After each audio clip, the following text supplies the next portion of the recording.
Night ஷிஃப்ட்ல வேலை பார்க்குற பாவத்துக்கு இந்த வயிறு கண்ட நேரத்துல கபான்னு பசிக்கும். அதே மாதிரி இன்னைக்கு பயங்கரமா பசி எடுக்க ஆரம்பிச்சு. மணி பார்த்தீங்கன்னா 1:45. சரி சாப்பிட நேரம் அப்படி சிக்கன் வந்துச்சு. சிக்கன் வந்துச்சு. என்ன இன்னைக்கு ரொம்ப ஜாம் ஆகுது.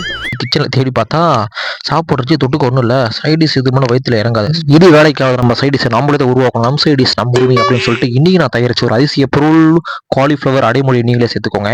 ஸோ இந்த அற்புதமான அதிசய டிஷ் நம்ம தயாரிக்கிறதுக்கு முதல்ல நமக்கு தேவையான சில்லி பவுடர், அடுத்து பார்த்தீங்கன்னா கொஞ்சம் மட்டன் பவுடர், அதுக்கப்புறம் பார்த்தீங்கன்னா கொஞ்சம் ஃபிஷ் ஃப்ரை மசாலா, அடுத்து பார்த்தீங்கன்னா பிரியாணி மசாலா தேடி பார்த்தா இல்லை, அதனால மறுபடியும் கொஞ்சோண்டு ஃபிஷ் ஃப்ரை மசாலா, அதுக்கப்புறம் கொஞ்சோண்டு இட்லி பொடி போடுறதுன்னு இட்லி பொடி இல்லாமல் போடுன்னு சொல்லிட்டு நீங்கள் கேட்கலாம். நான் அப்படி தான் எல்லாத்தையும் போட்டு கலந்து சாப்பிட நல்லா இருக்கும். நீங்கள் ட்ரை பண்ணி பாருங்க. அப்புறம் நான் கொஞ்சம் ரக்கட் பைன்றதுனால கொஞ்சம் காரத்தை எக்ஸ்ட்ராவே சேர்த்துக்கிறேன். ரகட் பாய்ஸ் அப்படி நினைக்க மாட்டானுங்க. வா பிரச்சனை பண்ணலான்னு. அதுக்கப்புறம் பார்த்தீங்கன்னா கொஞ்சம் கார்ன்ஃப்ளவர் மாவு. கார்ன்ஃப்ளவரா ஏன்டா கடலை மாவு தான் போடுவாங்க அப்படின்னு நீங்கள் சொல்றது எனக்கு புரியுது. கரெக்ட் தான், கடலை மாவு தான் போடணும். என்ன பண்றது, எங்கள் வீட்டில் கார்ன்ஃப்ளவர் தான் இருந்துச்சு. அதனால இருக்கதே போடுறான்னு சொல்லி கார்ன்ஃப்ளவர் போட்டு ஒரு முட்டையை உடச்சி ஊற்றி அப்புறம் கொஞ்சம் தேவையான அளவு உப்பு, அதுவும் பார்த்தோன்னா இன்னும் கொஞ்சம் தேவையான அளவு உப்பு, அதுக்கப்புறமும் உங்களுக்கு சாட்டிஸ்ஃபை ஆகணும் இன்னும் கொஞ்சம் கூட நீங்கள் தேவையான அளவு உப்பு போட்டுக்கலாம். அடுத்து என்ன பண்ணுறதுன்னு தெரியாதனால கொஞ்சம் நேரம் ஃப்ரிட்ஜில் வைப்பேன்னு சொல்லிட்டு ஃப்ரிட்ஜில் தூக்கி வச்சிட்டேன். அடுத்து இந்த ஃபால் டிஷ்ஷை கம்ப்ளீட் பண்ணுறதுக்காக நம்ம எண்ணெயில் போட்டு நல்லா முறை பொரிச்சு எடுக்கணும். நல்லா ஃப்ரை பண்ணி எடுத்ததுக்கப்புறம் இந்த டிஷ் ஆல்மோஸ்ட் ரெடி அவ்வளோதான். நல்லா ஃப்ரை ஆகி சூப்பர் ரெடி ஆயிடுச்சு. இந்த டிஷ் பார்த்தீங்கன்னா டேஸ்ட்டாக சூப்பராக நல்லா தான் இருந்துச்சு. என்ன மாவு தான் அதில் ஒட்டலை, வெறும் கார்ன்ஃப்ளவர் தான் போட்டோம், அதெல்லாம் செட் ஆகல.